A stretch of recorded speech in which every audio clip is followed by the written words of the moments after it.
السلام علیکم ناظرین، آج ذکر ہوگا سیدنا حسن بن علی رضی اللہ تعالی عنہما کا۔ آپ رسول کریم صلی اللہ علیہ وآلہ وسلم کے لاڈلے نواسے تھے۔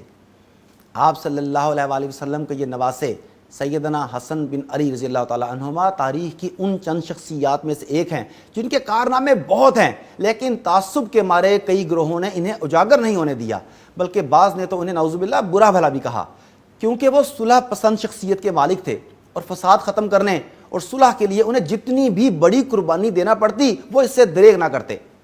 سیدنا حسن کی یہی نیک روش بعض فساد پسند لوگوں کو پسند نہیں آئی، اور انہوں نے سیدنا معاویہ سے صلح، جو اکثر مورخین کے نزدیک غیر مشروط تھی، اور بیعت کرنے کے جرم میں انہیں مومنوں کو ذلیل کرنے والے کا لقب دے دیا، نعوذ باللہ۔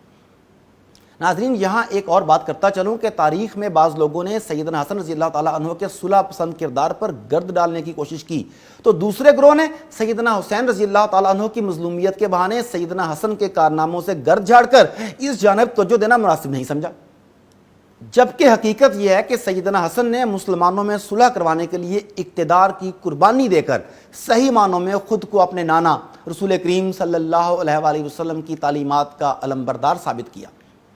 صحیح بخاری میں رسول کریم صلی اللہ علیہ وآلہ وسلم کا فرمان ہے کہ میرا بیٹا سیدنا حسن سردار ہے، اللہ تعالیٰ اس کے ذریعے مسلمانوں کی دو جماعتوں میں صلح کروائے گا۔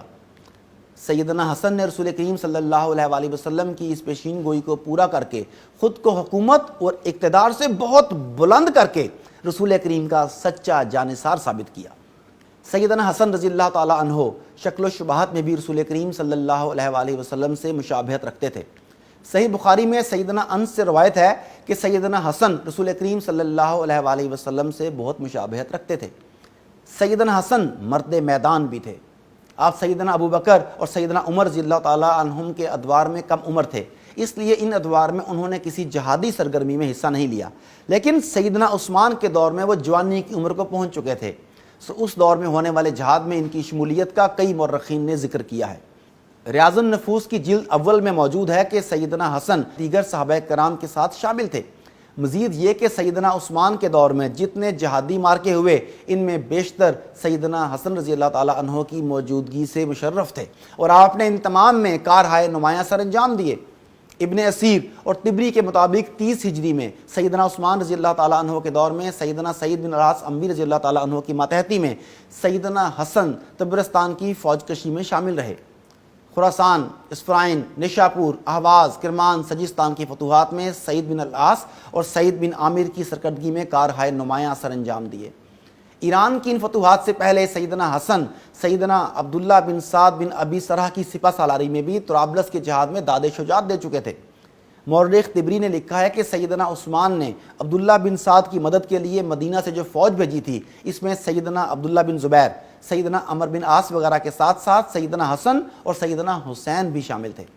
یہیں سے وہ ایران کی مہمات میں شامل ہونے کی غرض سے سیدنا سعید بن العاص کے لشکر کی طرف چل پڑے۔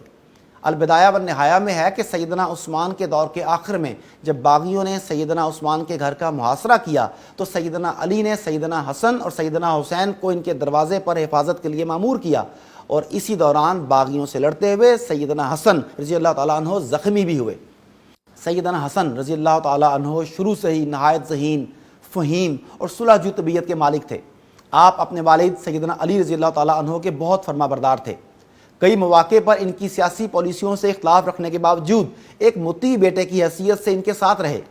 البدایہ والنہایہ اور طبری میں موجود ہے کہ سیدنا حسن نے اپنے والد سیدنا علی کے مدینہ سے دارالخلافہ کو کوفہ منتقل کرنے کی مخالفت کی تھی، اسی لیے ابتداء میں آپ سیدنا علی کے ساتھ کوفہ نہیں گئے، لیکن پھر ایک مطیع اور فرما بردار بیٹے کی طرح والد کے ساتھ میں ہی عافیت جانی اور راستے میں جا کر ان سے مل گئے۔ اسی طرح سیدنا حسن جنگ جمل اور صفین کے بھی خلاف تھے، اور ان دونوں جنگوں میں انہوں نے مفاہمانہ کردار ادا کرتے ہوئے جنگ بندی کی کوششیں کی، لیکن سبائیوں نے انہیں ناکام بنا دیا۔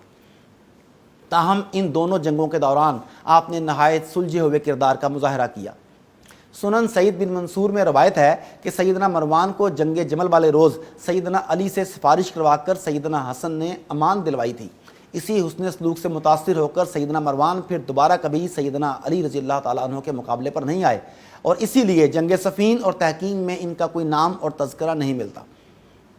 سیدنا علی رضی اللہ تعالیٰ عنہ کے انتقال کے بعد سیدنا حسن خلیفہ بنے تو رسول کریم صلی اللہ علیہ وآلہ وسلم کی اس پیشین گوئی کو پورا ہونے کا وقت آ گیا، جس میں آپ نے اپنے نواسے کو سید قرار دے کر، یعنی سردار قرار دے کر مسلمانوں کے دو گروہوں کے درمیان صلح کرنے والا بتایا تھا۔ صحیح بخاری کی روایت نمبر 2704 میں ایک طویل روایت ہے کہ حسن بصری کہتے ہیں کہ جب سیدنا حسن بن علی پہاڑوں میں لشکر لے کر پہنچے تو سیدنا عمر بن العاص نے سیدنا معاویہ کو کہا کہ میں ایسا لشکر دیکھ رہا ہوں جو اپنے بد مقابل کو نیست و نابود کیے بغیر واپس نہیں جائے گا۔ سیدنا معاویہ نے کہا دونوں لشکروں میں سے کسی نے بھی کسی کو قتل کر دیا تو لوگوں کے امور کی ذمہ داری نبھانے کے لیے میرے ساتھ کون بچے گا؟ لوگوں کی بیوہ عورتوں کی خبر گیری کے سلسلے میں میرے ساتھ کون ذمہ دار ہوگا؟ لوگوں کی آل اولاد کے سلسلے میں میرے ساتھ کون ذمہ دار ہوگا؟ بالآخر سوچ و بچار کے بعد صلح کے لیے سیدنا معاویہ نے سیدنا حسن کے پاس قریش کی شاخ بنو عبد شمس کے 2 آدمی بھیج دیے تاکہ صلح کا کوئی راستہ نکلے۔ چنانچہ سیدنا عبد الرحمن بن سمرہ اور عبداللہ بن عامر کو سیدنا حسن کے پاس بھیجا گیا اور انہیں ہدایت کی کہ سیدنا حسن کے سامنے صلح پیش کرو، ان سے اس پر گفتگو کرو اور فیصلہ انہی کی مرضی پر چھوڑ دو۔ چنانچہ یہ لوگ آئے اور آپ سے مذاکرات کیے۔ چنانچہ سیدنا حسن بن علی نے انہیں فرمایا کہ ہم بنو عبد المطلب کی اولاد ہیں، ہمیں خلافت کی وجہ سے روپیہ پیسہ لوگوں پر خرچ کرنے کی عادت ہو گئی ہے، اور ہمارے ساتھ یہ جنگجو لوگ ہیں، یہ لڑائی میں ید طولہ رکھتے ہیں، ان کا خرچ کون اٹھائے گا؟ کیا معاویہ ان کے خرچ اٹھانے پر راضی ہیں؟ مذاکرات کرنے والوں نے سیدنا امیر معاویہ کی جانب سے گارنٹی دی۔ سیدنا حسن نے ان پر اعتبار کیا۔ یہاں میں یہ بات بھی بتاتا چلوں کہ وہ دونوں لوگ سیدنا معاویہ کے تھے اور دونوں صحابی رسول تھے، دونوں ان کی جانب سے سیدنا حسن سے مذاکرات کے لیے آئے، انہوں نے ہی سیدنا معاویہ کی گارنٹی دی اور سیدنا حسن نے ان کی صحابیت کو دیکھتے ہوئے ان کی گارنٹی کو قبول بھی کیا اور صلح بھی کی۔ لیکن آج کتنے ہی ایسے لوگ ہیں جو ان لوگوں پر سب و شتم کو اپنا ایمان سمجھتے ہیں، یعنی اپنے ایمان میں گالیاں شامل کرتے ہیں، استغفر اللہ العظیم۔ ناظرین، سیدنا حسن نے جس چیز کے بارے میں بھی گارنٹی مانگی، مذاکرات کے لیے آنے والے صحابیوں نے یہی کہا کہ ہم اس کے ذمہ دار ہیں۔ بالآخر سیدنا حسن رضی اللہ تعالیٰ عنہ نے صلح کر لی۔ پھر اس موقع پر سیدنا حسن نے رسول کریم صلی اللہ علیہ وآلہ وسلم کا وہ فرمان سب کو یاد دلایا جس میں آپ نے فرمایا تھا کہ میرا یہ بیٹا سردار ہے، اس کے ذریعے اللہ تعالیٰ مسلمانوں کے 2 عظیم گروہوں میں صلح کروائے گا۔ یوں سیدنا حسن رضی اللہ تعالیٰ عنہ نے ایک صحیح خلیفہ کا ثبوت دیتے ہوئے امت کی فلاح کی خاطر مسند خلافت کو سیدنا معاویہ کے سپرد کر دیا، اور یوں خلافت کا تاج متفقہ طور پر سیدنا معاویہ رضی اللہ تعالیٰ عنہ کے سر پر جا سجا۔ سیدنا حسن سیدنا معاویہ کے پورے دور میں ان کے ساتھ بھرپور تعاون کرتے رہے۔ سیدنا معاویہ کے دور میں ہونے والی بیشتر جنگوں میں اپنی زندگی کے آخری ایام تک سیدنا حسن مختلف طرح سے شریک کار رہے۔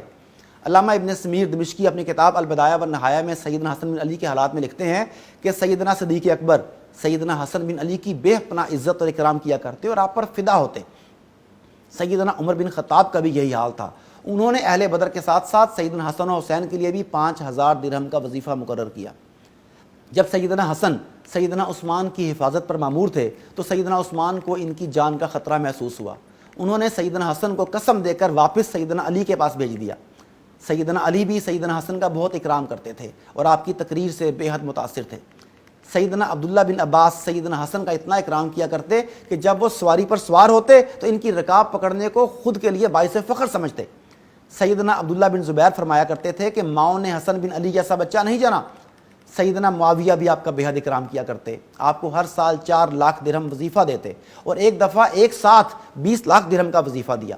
سیدنا حسن مسجد نبوی میں فجر کی نماز ادا کرنے کے بعد مصلی پر بیٹھ کر سورج نکلنے تک ذکر الہی میں مشغول رہتے، پھر مختلف لوگ آپ سے ملاقات کرتے، ان سے فارغ ہونے کے بعد وہ امہات المومنین کے پاس جاتے اور انہیں اسلام کر کے خیریت دریافت کرتے، بسا اوقات وہ آپ کو تحائف دیتی، پھر آپ اپنے گھر لوٹ جاتے۔ سیدنا حسن میں سخاوت کوٹ کوٹ کر بھری ہوئی تھی۔ ابن کثیر نے لکھا ہے کہ ایک دفعہ ایک سیاہ فام غلام کو دیکھا جو اپنی روٹی کا ایک لقمہ خود کھاتا اور ایک اپنے پالتو جانور کو کھلاتا۔ آپ اس کے اس عمل سے اس قدر متاثر ہوئے کہ غلام کے مالک سے اس غلام کو خرید کر آزاد کر دیا اور ساتھ ہی وہ باغ جس میں وہ بطور محافظ تھا وہ بھی خرید کر اسے ہی دے دیا۔ ناظرین، آپ کے بارے میں ضعیف روایات کے تحت یہ مشہور کیا گیا کہ آپ کی وفات زہر خورانی سے ہوئی، اور اس کا الزام بہت سے مورخین نے آپ کی زوجہ جادہ بنت اشس بن قیس الکندی پر لگایا۔ سب و شتم کو اپنا ایمان کا حصہ سمجھنے والے گروہ نے اس سلسلے میں الزام سیدنا معاویہ پر لگایا، لیکن دوسری طرف جب ایسی روایات کو درستگی کے مسلمہ اصولوں کے تحت پرکھا جاتا ہے تو یہ سب بے سند قسم کی روایات نکلتی ہیں جن پر اعتماد کرتے ہوئے کسی صحابی رسول پر الزام نہیں لگایا جا سکتا۔ سیدنا حسن رضی اللہ تعالیٰ عنہ کی بیوی جادہ پر الزام لگانے والے راویوں میں سے ایک کا نام یزید بن ایاز بن جادہ لیسی ہے، جو تمام محدثین کے ہاں جھوٹا اور من گھڑت باتیں بیان کرنے والا قرار دیا گیا ہے۔ جبکہ سیدنا حسن کی بیوی پر زہر کا الزام لگانے والوں میں دوسرا راوی محمد بن خلف ہے، جسے کسی اسماء رجال کے ماہر نے سچا قرار نہیں دیا، بلکہ امام دارقطنی نے کہا کہ یہ کمزور راوی ہے جو سچی جھوٹی ہر طرح کی باتیں لکھ جاتا ہے۔ حقیقت میں کسی صحیح روایت سے یہ ثابت نہیں کہ آپ کی وفات زہر کھانے سے ہوئی۔ آپ کی وفات کا طبعی طور پر ہونا ہی زیادہ قرین قیاس ہے۔ آپ نے 49 ہجری میں وفات پائی۔